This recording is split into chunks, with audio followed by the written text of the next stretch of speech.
Hello, I'm Malta, and we're going to discuss two little tables. These are tripod tables, side tables, wine tables, occasional tables. And the idea of a tripod table is it won't wobble. It may not be level, but a tripod table can't wobble. That's why in England and in all the pubs, the little tables are nearly always tripod, at least have three legs, so they don't wobble even if the floor is very uneven. These are finer. These are in the book. Maltese guidebook. This is the GALEA NAUDI book of Maltese furniture. And these two tables, which are an exact pair, feature on page 122. And the description reads, a pair of carved wooden and gilded occasional tables, late 19th century, central column with downswept grotesque griffins. So we'll look at the bottom. That is a griffin of a sort. It's not a proper griffin because a griffin has got wings. But it is a griffin. I've seen dolphins with that face, and it's not far off a bird really. So yes, we can say it's a griffin, and the construction is this accelerated manufacture type construction. So in the mid to late Victorian period, rather than carving a leg out of this in a single swoop, they've made a column, and they've added the legs as bolt-ons. So it's a fairly easy way to make it. So we have the top, you have the column, which is turned, you have the legs, which are inserted in slots. It's carved wood, and some of the pieces, the decorative pieces, are gesso. For example, this acanthus leaf is nearly almost certainly going to be gesso, which is applied. This coil is gesso.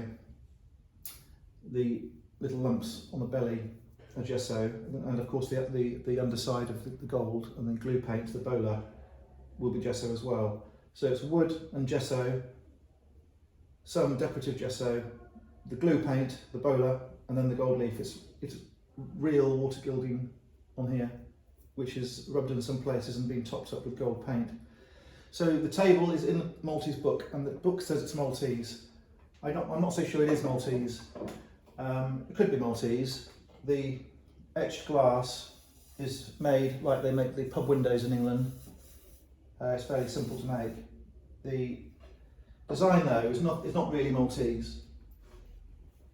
And if it is a Maltese table, it's a Maltese made copy or version of an Italian style table. So in the middle of the 19th century, towards the end of the 19th century, they were making this type of ostentatious stuff, and there was a lot of this type of decoration with this punch work to give relief. And if you go to Palazzo Parisio in Nashar, you'll see that much of the palace was built in the middle of the 19th century, later than the original parts of the building. And a lot of the furnishings are like this. There's lots of ostentatious gold furniture and panelling and chandeliers in the reception rooms, but in some of the bedrooms and the dining room, for example, there is this grotesque Italian style furniture with carved birds and masks in walnut and black wood, ebonized wood. So there are definite traces of this type of stuff in Malta, because some of the families in Malta had Italian pedigree, some of the noble families. So this pair of tables is in the guidebook. It says it is a Maltese table. It could have been made in Malta to this design, and it's very possible the sections could have been sent to Malta in parts. For example, if you put 50 lids in a box, it wouldn't be that large a box. If you put 50 columns in a box, it wouldn't be that big, and likewise 150 feet, for example. You can see that it would be a lot easier to send that than the tables in the finished form. So I don't know whether it was made in Malta, I don't know whether it was made in Italy. My suspicion is it was made in Italy in kit form and sent across to a retailer or furnisher in Valletta. And remember, in the Victorian era, they had catalogues. People don't realise they had catalogues, and you could order things from drawings printed in catalogues. So for a collector here, the price is supported by the book.